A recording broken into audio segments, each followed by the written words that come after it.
Hi lovely people, it's Lorna from The Focal Mind here, and I'm going to talk to you today about how time boxing can overcome the number one saboteur to problem solving in your business.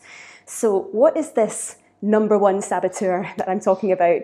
Well, I'm going to come to that later on. But first I want to set the scene on a common scenario that plays out again and again in organisations. Something that we've probably all been affected by at one point in time, or maybe it's something that you and your team are being affected by at the moment. And it's when we get ourselves stuck in this endless cycle of recurring team meetings to talk about that one big burning challenge. Yet we somehow, week after week, don't seem to be making much traction towards solving this challenge. And we might come week after week with PowerPoint slides that we present and share, and then we might redraft those slides. We might redraft them, and redraft them some more. And we really become, experts at these meetings of being able to rhyme off all of the things that are broken and also share our if only wish lists that if only we had X, Y, Z, then we can get out of this mess that we're in. And then before we know it in the meeting, the time is completely gone.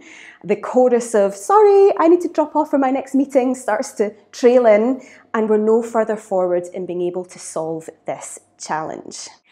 But let's say that at this meeting you did manage to capture actions, owners and deadlines, and everyone went away from the meeting with their respective to-do lists, only to be sabotaged by business crises arising left, right and centre, and then coming back to the next meeting with tales of woe of workload and just how there's just not enough time to get things done.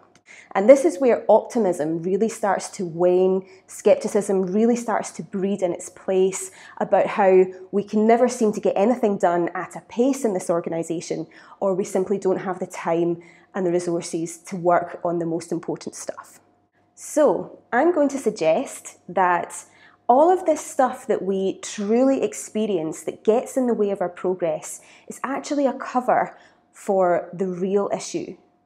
What's actually stagnating our progress is the belief that we need to have a fully mapped out solution for this big mammoth task or challenge before we can go and put it out there in the world. And that makes sense because with big challenges comes quite a lot of fear about perhaps making the wrong choice that risks the team's reputation or the company's finances or whatever else it is that's at stake if we fail.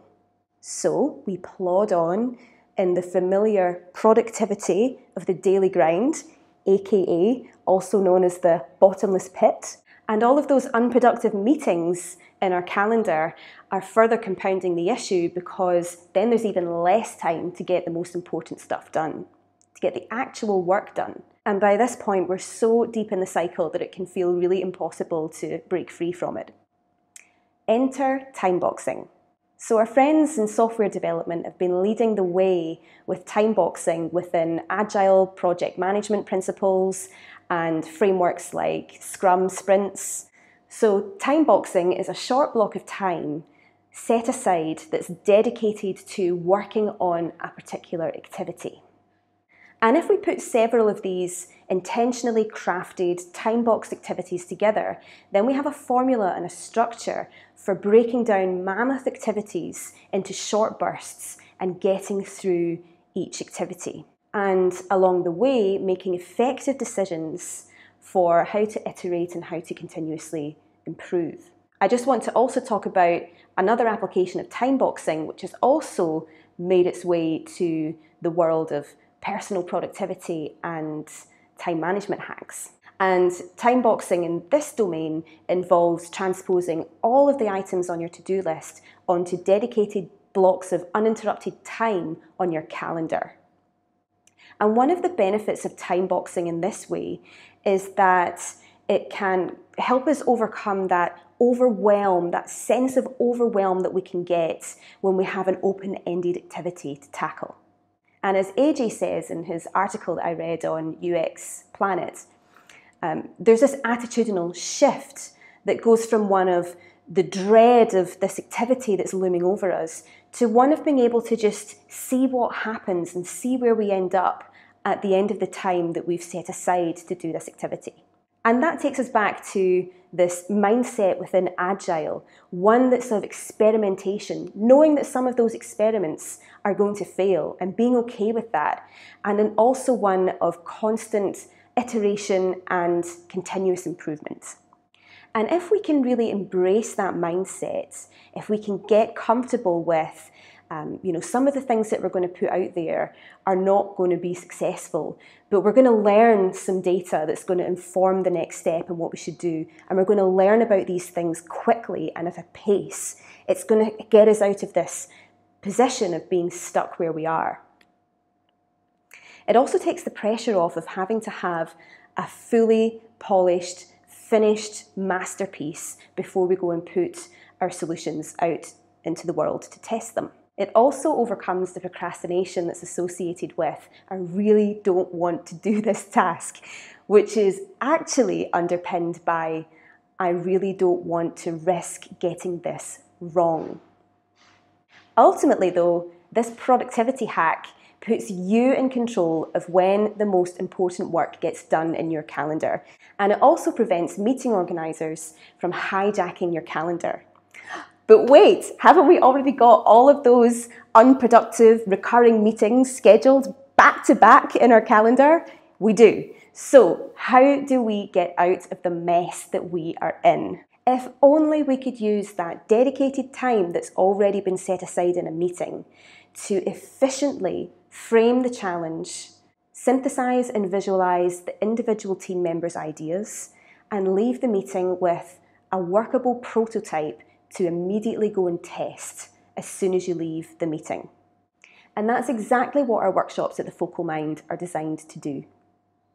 We take teams through a series of mini time-boxed activities, each one building to the next, each one gaining momentum and traction towards solving your challenges, and each building to a workable solution, not the finished article yet, but a workable solution that you can implement and put to test and get some feedback on immediately after leaving the meeting. So this is about being able to get real traction on that thing that you've been talking about for months, maybe years, and really being able to get some results and some feedback quickly in a relatively risk-free approach. It's about actually doing the work in the meeting itself instead of talking about it or all going off with our own little missions and our own little action lists, which get hijacked ultimately by business as usual activities. So I invite you to book a scoping call with us to talk to us about your challenges and see how we can help you and your team. We will hear you out. We'll ask questions and really help you frame that challenge, and we'll also follow up with you on what we recommend your immediate next step should be that will help you gain immediate traction towards solving that challenge. And then it's up to you if you want to work with us to help you fulfill that next step. And if you do decide to bring us with you on your journey, then we'll help you gain efficient use of your team's time, immediate traction towards solving your challenges, with permission to not have the finished article done right away, tangible experiments designed in the workshop that you can put into test and put into practice as soon as you leave the workshop, and quick feedback that then allows you to make effective decisions on the right direction of travel for your business. Thanks for watching. See you next time.